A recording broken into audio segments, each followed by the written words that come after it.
बादशाह अकबर एक सुबह उठते ही अपने दाढ़ी खुजलाते हुए बोले, बड़े कोई है।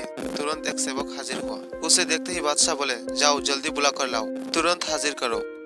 सेवक की समझ में कुछ नहीं आया, किसे बुला कर लाए, किसे हाजिर करे। बादशाह से पलट कर सवाल करने की तो उसकी हिम्मत नहीं थी। उस सेवक ने यह बात दूसरे सेवक को बताया, दूसरे ने तीसरे और तीसरे ने चौथे को। इस तरह सभी सेवक इस बात को जान गए और सभी उलझन में पड़ गए कि किसको बुला कर लाए और किसे हाजिर कर। बीरबल सुबह घूमने निकलने थे। उन्होंने बादशाह की निजी सेवक को भागदौड़ करते हुए देखा तो समझ गए कि जरूर बादशाह ने कोई अनोखा काम बता दिया होगा जो इनकी समझ से बाहर है। उन्होंने एक सेवक को बुलाकर पूछा, क्या बात है, यह भागदौड़ किस लिए हो रही है।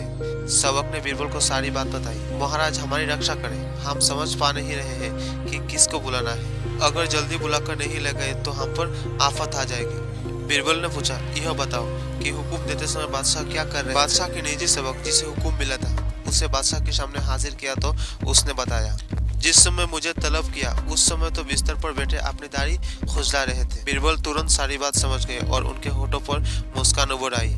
फिर उन्होंने उस सेवक से कहा, तुम हजाम को ले जाओ। सेवक हजाम को बुलाया और उसे बादशाह के सामने हाजिर कर दिया। बादशाह सोचने लगे, मैंने इससे तो यह बताया ही नहीं था कि किसको बुला कर लाना है, फिर यह हजाम को लेकर कैसे हाजिर हो गया।